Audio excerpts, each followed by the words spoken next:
You're listening to the Hog Sports Network Daily Podcast. Now, here's your host, Matt Jones. Today on the show, Joe Healy from D1Baseball's SEC Extra stops by to talk about the Razorbacks, the Longhorns, ahead of this weekend's big series at Baum Walker Stadium.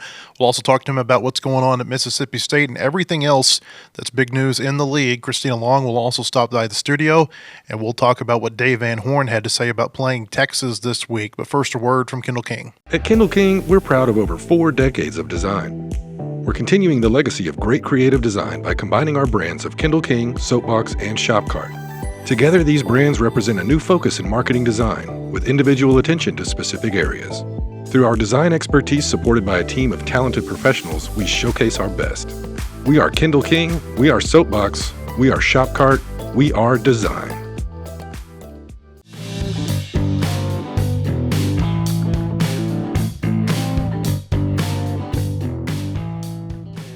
Joe Healy is one of the best in the business from D1Baseball. He runs their SEC Extra site, and he joins us now. Joe, Texas, what's made them so good this year? I think the part of it is this little, they kind of seem to have this, they're the team this season that seems to have kind of the magical elixir to win close games. That's been part of it, is that it seems like every coin flip game, the coin falls, with the Texas logo showing up instead of the other team. So that's one.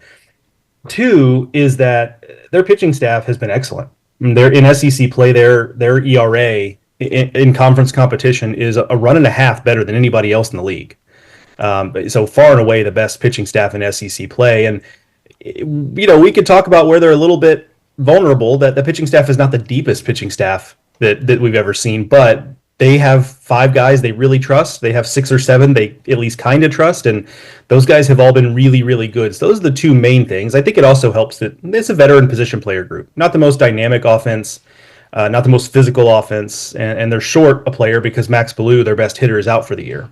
But it's a good offense that kind of helps, just does enough when their pitching staff has been as good as it's been. One of the guys that I was able to watch a lot of their series with A&M last week, with Arkansas being on the road, and the times just seemed to work out. I was really impressed watching Dylan Volantis in the back end. I mean, big left-handed freshman, and he doesn't throw like a freshman. I mean, this looks like a guy that's been doing this for 2 or 3 years in the college game. Yeah, he's probably been, if you force me to pinpoint the specific on the pitching staff of why it's gone the way it has, he would be the guy, because you're right. He doesn't look like a freshman in any way, shape, or form. And I think one of the things that's most impressive about him is he's got 99 in his bag. Like, he can absolutely blow up past hitters, but he'll have outings where he'll throw 30 pitches and throw 2 fastballs. Like, he just, he's got such a varied arsenal that, it's a luxury to have 99 at the left side, and he doesn't necessarily need it to get out. So I think he's a future Friday guy for Texas, and could have frankly been in the rotation this year if they needed that, but they had other guys that have been effective, and so they've been able to use him in this kind of versatile bullpen role, and he's been about as good as it gets. Texas, you look at the teams they played on the road, and they're not good teams. I mean, it's Mississippi State. Mississippi State's got a chance maybe to make the tournament. We'll see, and I want to talk to you more about that situation here in a minute. But it's Mississippi State, it's Missouri, and it's Kentucky. And I wonder how you think Texas is going to react this weekend, because this is going to be, without a doubt, probably the most hostile environment they've stepped into this year. Yeah, I think that's right. And that's the big test. That's what I'm looking for this weekend, too. I think if Texas is going to get got, it seems like this weekend is probably when it's going to happen. Because, yeah, they haven't really been tested on the road in the way that every other SEC team has. And that's going to be, just in the big picture, that is going to be something interesting when we talk Field of 64 time on Memorial Day, is intra-conference scheduling, because in these mega conferences, of which the SEC is one, you don't play everybody. Who you get at home versus road really matters. Mm-hmm. And oh, by the way, there's always a team that's just having a tough season, but we've never had a team like Missouri that is just frankly not competitive game to game. And will the committee look at the teams that played Missouri differently than the ones who didn't? I don't know. Or the ones who had to go to Missouri, like, as opposed to another road series.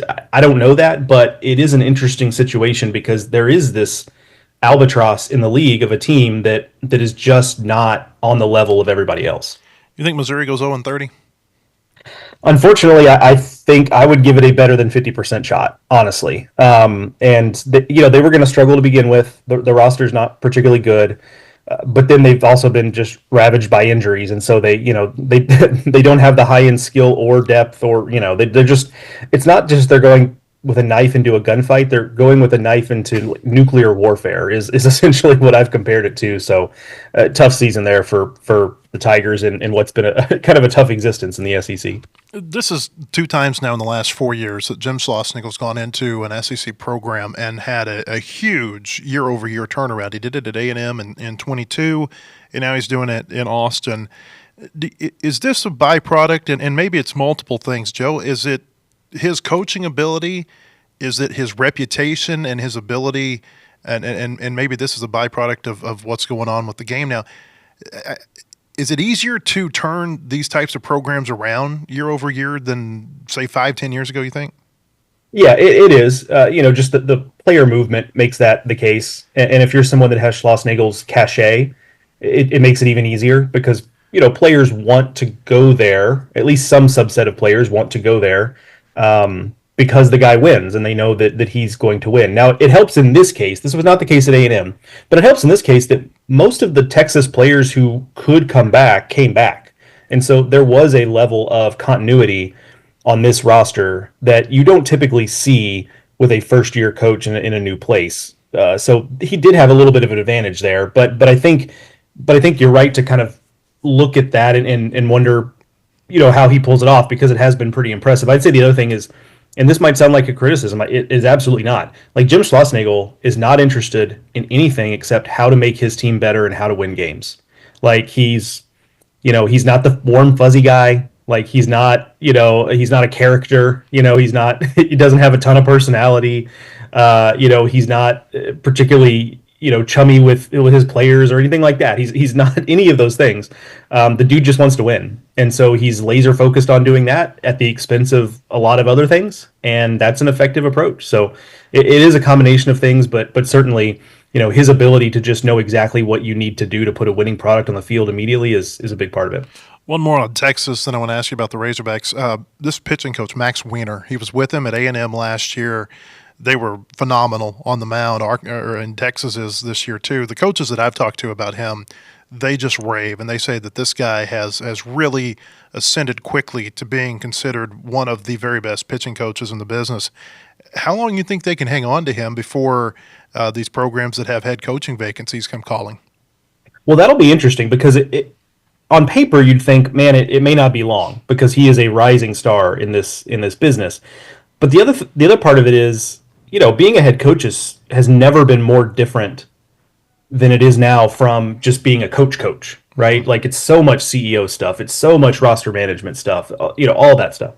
And so do you lose some of what makes him so good as a pitching coach if you have him as your head coach, right? So some of that will carry over for sure, but that is a question a program's going to have to ask. I actually wonder if the scenario that Texas has to worry about a little more is a big league club coming and poaching Max Weiner, just because he is respected that way. And maybe he just loves the college game, right? Wes Johnson came back from being a big league pitching coach, so that's not unheard of. But he is he's an interesting story too. Like listeners should look up kind of his story. Like he's something of a prodigy. Like he was a renowned pitching coach in his 20s. Like he started a business in his maybe even his late teens. On pitching development, and so he's just kind of been this guy who's been very, very successful from a very, very young age, and the guy's younger than you and I, Matt, by quite a bit, and he's one of the best pitching coaches in the country, and it will be interesting to see his path because I do think the sky's the limit for him. Of course, he was with the Mariners before he went to A&M, right. So he does have that pro background. Arkansas, you look at them; they're 37-9, they're 14-7 in the SEC, and if that's all you know about the Razorbacks, you say, "Wow, what a run they're on." It's been a little rough here the last few weeks, not being able to close out these series. What do you think about what you've seen from the Razorbacks? And I wonder, when you see, like in the RPI right now, they're number 5, and then there's a lot of ambiguity about where they're ranked. One poll's got them 5, one poll's got them 12. All 5 of the polls have them in a different place. Where do you see them right now and how this fits into their postseason resume? I think in the big picture, they're kind of right where maybe they're a couple games back of where I assumed they'd be at this point. But I think it's important to take the big picture context of, if you said before the season Arkansas would be 14-7 in the league and kind of sitting where they are, like I think okay, maybe I would have thought a game or two better, but that's right about so. I think the big picture goals are all still in play. I think a lot of the discrepancy in the polls and the three straight series losses is I think largely just a function of what the SEC is this year, which is you've got Texas and then you've got a group of 6 or 8 teams maybe that you've got 6 or 8 teams kind of in this bunch that I'm not sure from game to game who's the best of the group. It's LSU, it's Tennessee, it's Arkansas, Georgia, Vanderbilt.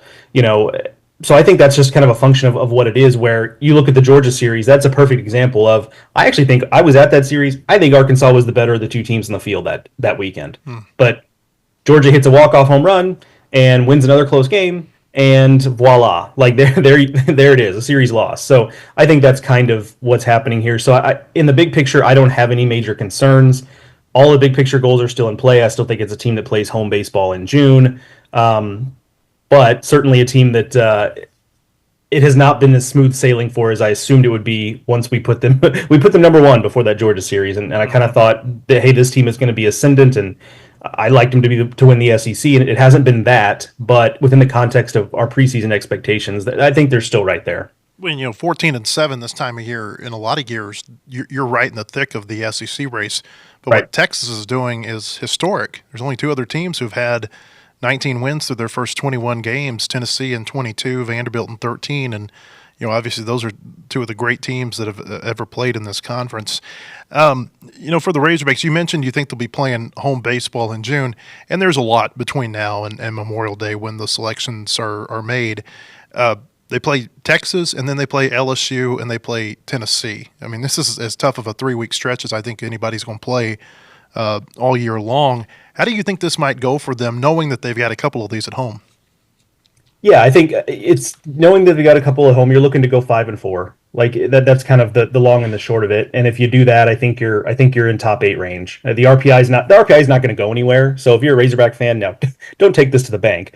But I'm pretty confident in telling Razorback fans like the RPI is going to be fine as a top 8 because playing those 3 teams is not going to affect that whatsoever. So there's if you go 5-4, Arkansas is going to be right there. But it is a tough finish, and so if we're having a different conversation if they go 2-7 or even really 3-6, right? Mm-hmm. I mean, if you lose all 3 of those, because now you're looking at a team that will have lost, a bunch of series in a row, and they're going to be a tough team to peg because the RPI will be good, the record will be decent, but they will have come in on quite the skid, and that's the other function of the SEC this year is that the conference records almost.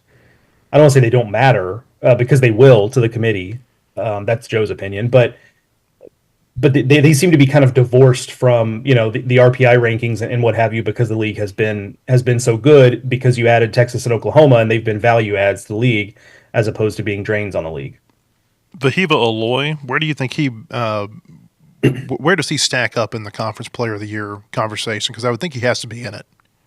I think so too. Like I might, I'd have to really take a hard look at it, but honestly, I think he might be the player of the year because it has been a little more of an open year, right? There's no Charlie Condon that has 30 home runs already or whatever. There's no Jack Caglione who's hitting 450 and has 30 home runs. Like there's not that one player in the league this year, and I think partially that's because power's down in the SEC. The ball's just not flying, and there's some theories about that.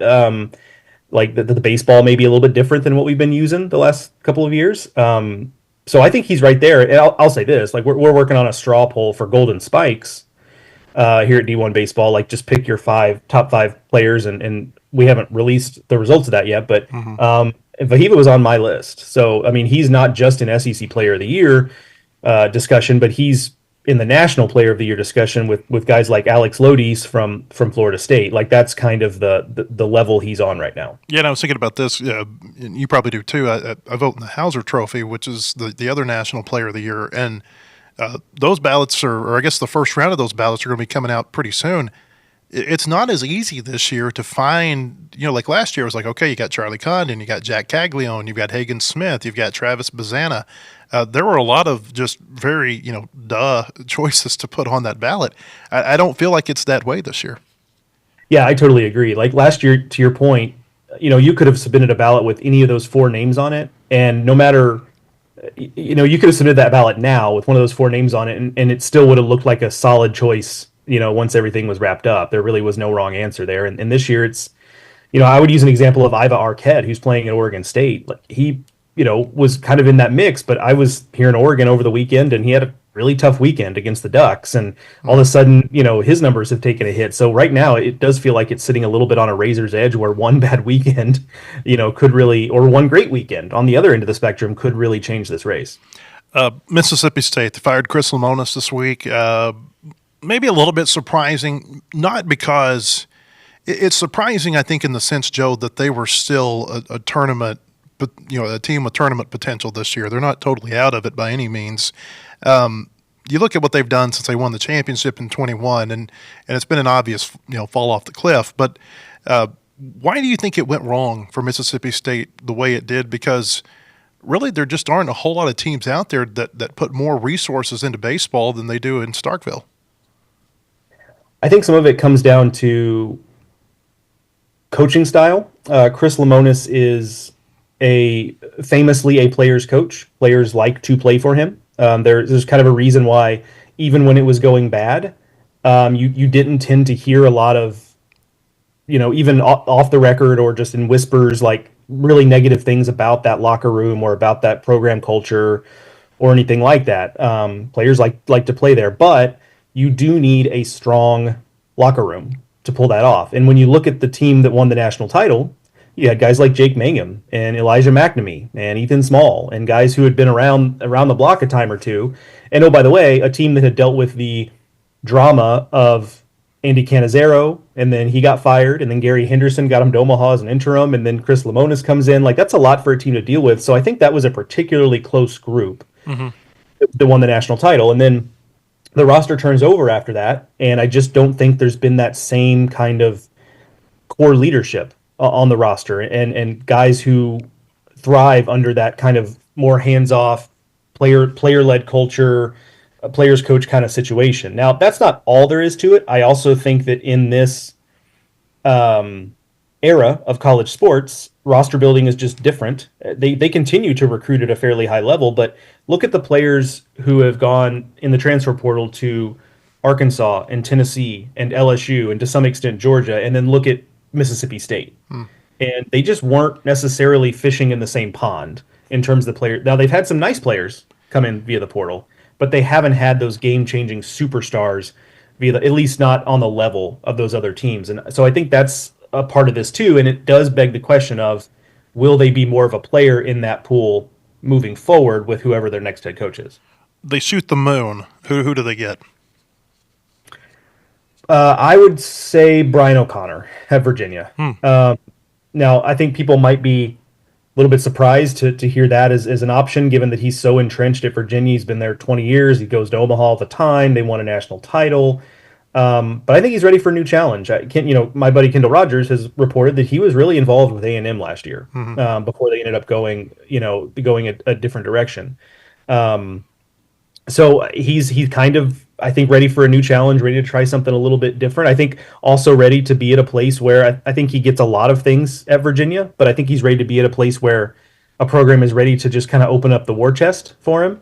And certainly I think Mississippi State is going to be eager to do that, to get back on the level they think they should be at. So for me, it's Brian O'Connor. Anytime you can bring in a guy who's that proven, who's been to Omaha that many times, has won a national title, and oh, by the way, has the demeanor, I think, to deal with Starkville.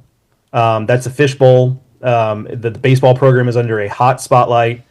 And he's just a cool, calm, even-keeled guy who I think is going to let all that stuff roll off his back, because he knows he doesn't have anything to prove to anybody. And he's just going to be focused on winning. Last one for you, Joe. The SEC basketball, they got 14 teams into the NCAA tournament. You think baseball can match that? It could, but the pieces have to move just so, right? You need Mississippi State to get to get hot and kind of make a run, which I think they could do just because like they're probably going to play loose and free the rest of the way, feeling like they're just playing with house money. Nobody expects anything. It kind of reminds me of the Brad Bohannon situation with Alabama a couple of years ago, where that team just played awesome after his dismissal. So I think that's on the table, but they can't do that at the expense of another team that's kind of on that bubble. So if you made me pick, I'd say 13 is the number for me. I think whether it's Mississippi State or somebody else, I think somebody else is just going to miss. But I think a year when there will be 14 is coming. I just don't think this year's the year. Of course, basketball, they've got 68 teams, and one or two of those SEC teams had to play the play-in game in Dayton. So that makes a difference, too. Joe, you do a great job. We appreciate you coming on. Appreciate it, Matt. See you, man. I appreciate it. Joe Healy from D1Baseball. When we come back, Christina Long will join me in studio, but first, another word from Kendall King. At Kendall King, we're proud of over 4 decades of design. We're continuing the legacy of great creative design by combining our brands of Kendall King, Soapbox, and Shopcart. Together, these brands represent a new focus in marketing design, with individual attention to specific areas. Through our design expertise supported by a team of talented professionals, we showcase our best. We are Kendall King, we are Soapbox, we are Shopcart, we are design.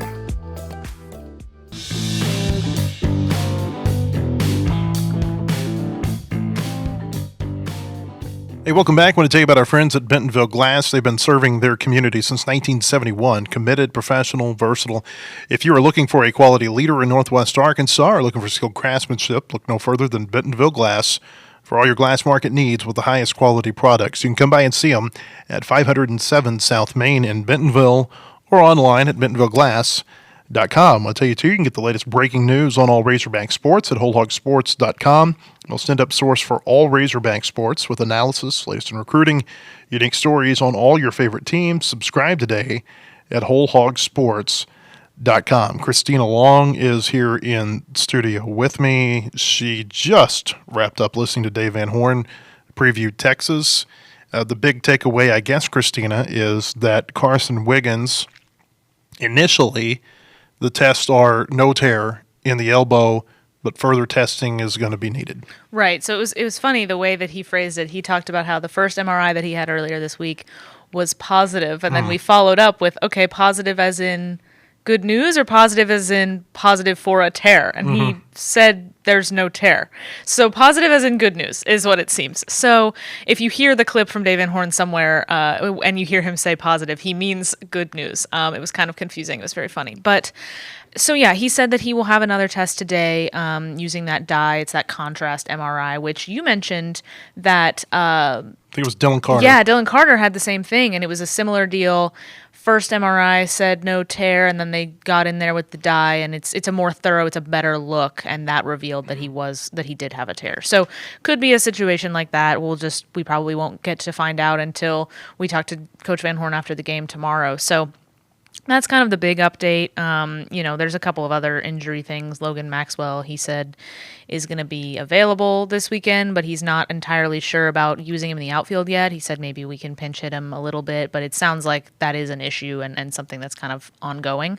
It doesn't sound like he's fully going to be 100% for this weekend. So those are kind of the big personnel notes for this weekend. With Wiggins, just because it's a strain, if that's what it ends up being, it doesn't mean he's going to throw again this year. I mean, you think about Brady Tygart, when he strained his elbow last year, it cost him 8-9 weeks. And so I would be very surprised, even if they get the best news possible on Wiggins, that we see him again this year. If they're fortunate and it is only a strain, there's not a tear in there, at least that means that he could pitch next season. Because if you end up getting a torn elbow at this time of year and you have to undergo Tommy John, and there are other procedures, we're getting real ahead of ourselves, but if it's worst case scenario and a pitcher at this time of the year would have to have Tommy John surgery, a lot of times that means that it's going to cost you your next season too. You mentioned Dylan Carter. It was this time in April of 23 whenever he got hurt, and he was a very quick rehab from Tommy John surgery. It doesn't always happen that way. So, I think for Wiggins' sake, for the Razorbacks' sake, if he can have this test today and it comes back negative with positive news, I think that would be the way to say it. Exactly. then you get to see him in a Razorback uniform again. Because I got to tell you, he's going to go pretty high in the 26th draft. If you don't know, he's a draft eligible sophomore. He's number 48, I think, rated player in college by Baseball America for that draft class. So, enjoy him in a Razorback uniform while you get to see him. You mentioned Logan Maxwell. Right field is a very interesting place right now for the Razorbacks because I don't know what you do there. You play Kendall Diggs. He's not hitting. Yeah. You play Carson Bowles, and there's some defensive liability there. And the offense isn't rewarding enough for it to be worth it.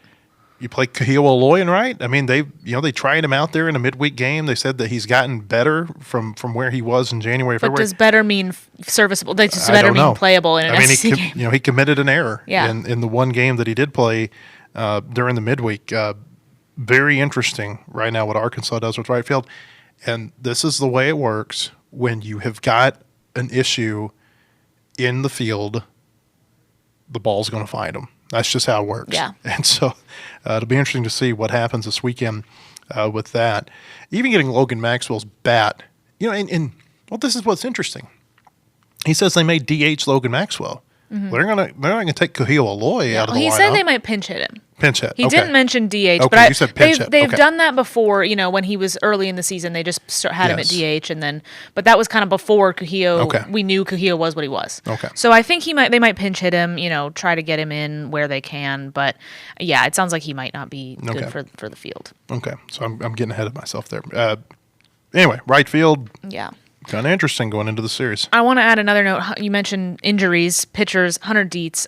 He said Hunter Dietz had a really good session yesterday, threw live yesterday, best he's thrown since he's been hurt. So he said, he'll be available, but he's been available for the last couple series. And then, he had the freak eye injury. Did he say whether or not that kept him from playing against Florida? He didn't pitching say if against that Florida? was what kept Okay. him. He did say kind of the same thing he said going into the series before he got hit in the eye in the bullpen was, we want to get him in, but it's going to depend on the right situation. Okay. So I guess it wouldn't surprise me if you don't see him this weekend if they're playing really tight games because they just don't know what they're going to get from him yet. And so in a real game. And so I think they would have to have kind of the right conditions. I think they feel good about where he's at injury-wise. It's just, is he going to go out there and have a Gage Wood first game back type experience and then it costs you a close game against Texas? As you heard Joe Healy say earlier, Texas is kind of the king at playing tight games this season. One of the other big personnel notes that you haven't mentioned is Landon Beidelshees is not being named as a starter. It doesn't mean he won't start Game 3. It just means that they're going to TBA this and see what's available when Saturday rolls around. Is that something that coaches do from a sending a message standpoint, or is it truly just because they're kind of waiting and seeing how the series takes shape? I think it's the latter of those two. I think what happens is that, if you get into a situation – let's say Texas stacks some left-handers, and you think Landon Beidelshees could go out there and give you an inning in a real pivotal situation out of the bullpen. I think that he could, you could potentially see him there. I think it's, maybe you don't have to throw Aiden Jimenez the first two games, and maybe you start him. Yeah. Who knows what the case is. It would kind of surprise me if they don't have to use Jimenez in one of the first two games. Well, I think that's probably true. I think that's probably true, but you don't know. It just depends how know. it takes shape. Yeah. You never know. I mean, a game may get away, and you don't have to use him. Maybe two games get away. Maybe it's a blowout one way one day, and it's a blowout the other way the next day, and he's not needed in the bullpen. So it'll go Root Game 1, Wood Game 2, TBA Game 3, and with Gage Wood, we're looking at a pitch count of somewhere around 50 to 60 pitches this week. Yeah, leveling him up from where he was. And, I was talking to somebody about this last night where I'm interested with Wood. We have such a limited sample size for him this year because he just had the two games and then now he's just had the two limited outings. And the first one went poorly and the second one went great. And so it's like, okay, where is it going to fall? It's got to be somewhere in between, right? So, I'm wondering if this weekend will be that kind of return to the middle, sort of, good, a solid outing, as opposed to where he was lights out last week versus had nothing the week before.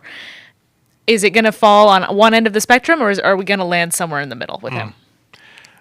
Really good. I mean, he's been really good for 3 of the 4 outings. Yeah. I mean, like really, Yeah. really good. And I think if they can get an extended version of what they got against Florida last week, which was honestly what he gave them for 2 innings against Michigan, what I think he gave them for the better part of 5 innings against Washington State, that bodes well for everybody. It gives you more innings out of the starters. It takes some of the pressure off of the bullpen.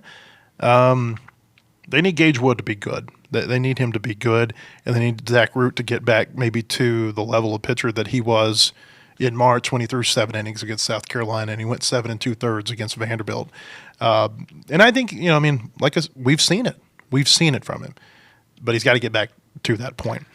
Yeah, they have to be getting longer outings from these starters. It's something Dave's talked about, last weekend, and a trend we've started to see where they're just not getting enough out of their starters. And I do think when you look at Texas's offensive numbers in SEC play, they're kind of just average. They are. It's but really their what's pitching is phenomenal. exactly. So, but I do think, depending on what happens for Arkansas offensively, I do think maybe there's a chance that some of the starters, the starters have a better opportunity to be able to go a little bit longer.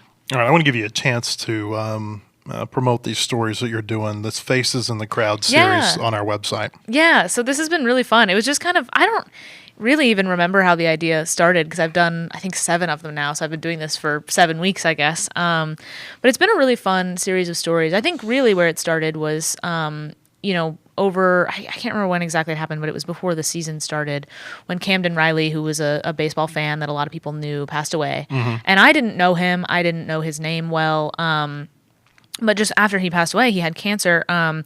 A lot of people, there was just, an outpouring on social media of everybody talking about, so many people knew him and he was so close to all these people. And it kind of got me thinking about what a community there is in the hog pen of the people that are camping out, the people that are first in line, the people that get on that front row, and even beyond,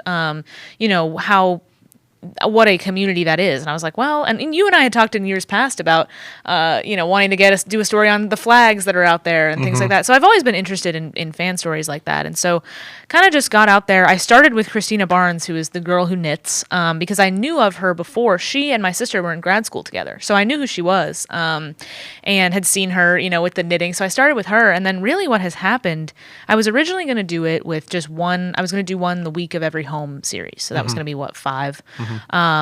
And the more people I talked to, everybody that I talked to would tell me, oh, you've got to talk to this person. And so they just kept giving me more and more ideas and getting me in touch with people. And I was like, I'm just going to do one every week. And it's been really fun. It's interesting because a lot of these people are friends with each other. A lot of them are connected. So you kind of learn, there's a lot that you learn about them as you get to know different people. But it's been really fun. It's a very unique group out there. There's a lot of different, they all kind of know each other. The way people have told me is that Cam was really kind of the center of it. Like a lot of people, he knew everybody, and then people became friends through him, which is really interesting. But it's been fun. There's so many like quirky traditions out there and interesting characters. Well, so it's almost like a carnival community in that everybody has their niche. Yes. And I don't mean that negatively at all. It's everybody's got their niche that they're known for. You wrote about people this morning who are known for the shrimp. Yep. You've written about people who are known for cookies. About people the lady you mentioned who knits during a baseball game, and many, many more. I think it's kind of fascinating. It's an interesting peek into a group of people that it's easy just to look at them from a 30,000-foot view and say, look, there's 3,000 or 4,000 people who are sitting out there on the hill. You get in there, and obviously it's like that old on CBS Evening News every Friday, they did this thing, Everybody's Got a Story. And that's kind of what this is. Exactly. And it's been fun to get to know them that way. And, some of them, one guy has been coming out there since like 2009, and others have been coming for 10 years, and a couple have been coming for 4 or 5. So it's interesting, how some of them have been around for longer. There's kind of some newer people, and they all kind of just sort of adopt this community. And it's fun how everybody kind of has their own little tradition or niche, like you said. And there's lots of fans out there that are just as cool and interesting, that maybe don't have like an identifiable characteristic that you want to write a story about, that are just as interesting and cool and whatever. But it's been fun to kind of pick out people this way that have an interesting story to share. I've got a notebook on our website, too. You can read it. It is titled Digging Into the Razorbacks' History versus Number One Teams. This was quite the rabbit hole to jump down. If you know anything about college baseball, there's before 2 years ago, there were 6 major polls that you had to monitor. Baseball America, D1Baseball, Coaches Poll, Baseball Writers Poll, Perfect Game, and then used to the old Collegiate Baseball newspaper, which was the original poll that launched in 1959. Trying to figure out how many games a team has played against number one teams is impossible. You can't do it. It's not, number one, the record keeping in baseball has not been very good. And that's not to say anything bad about the people who are in charge now, but for years and years and years, the record keeping just was not very good. It's improved. I would say it got a lot better when Chad Crunk was Arkansas's baseball SID. He's now the head media relations person for the Detroit Tigers and has been for several years. So this is somebody who really knew what he was doing. John Thomas did a good job for several years, and now Oliver Grigg, who's in his 5th year, has done a good job as well. But, in the 70s, 60s, 80s, the baseball record keeping just real sporadic, even into the 90s. From what I can find, tomorrow's game will be at least, and I say at least because I know full well we may be missing games, it'll be at least the 80th game that Arkansas has played against a number one ranked team, and it will be at least the 25th game that Arkansas has played against a number one Texas team. Texas, obviously, in the 80s had a ton of highly ranked teams. It's hard to really get a feel and pin down exactly when there were weekly rankings that assigned number one, number two, whatever. A lot of these polls started as end of year polls, and then somewhere along the way they became weekly rankings. So again, it's hard to find, but it was kind of interesting to go back and find some of these games where it's like, I don't know that I would have known that team was number one at that time. Yeah, it's funny when you get into something like that and then you're writing it up and you have to add all these qualifiers and conditions to things like at least this many, or we know there's this many paper until as far back as this is how far the records go. And, you have to add all these stipulations to it, which is very funny. But no, you called me yesterday and I knew you were fixated on it. And I was like, he's going to get to the bottom of it. He's going to go through the records as best he can. Yeah, it was a tough find. The most recent game, give you a few highlights of this. The most recent game that Arkansas played against a number one ranked team in any poll was LSU in 2023. That was that series down in Baton Rouge where Arkansas won an extra inning game in game one. LSU swept a doubleheader. The last time that a number one ranked team in any poll came to Fayetteville was LSU in 2015. They were number one in Baseball America. And, then you go on down the list. The first game that Arkansas played against any number one ranked team was Texas in 1982. Kind of interesting. They played Texas when Texas was number one at Ray Winder Field in Little Rock. I mean, there's all kinds of interesting little notes in here. They beat Wichita State when Wichita State was number one in 1992, snapped a 48-game home win streak for Wichita State under Gene Stevenson. So, I don't know, lots of cool little nuggets in there. You can read that there. Also a note, tomorrow's game will be the 1,000th college game played at Baum-Walker Stadium. That's awesome. How about that?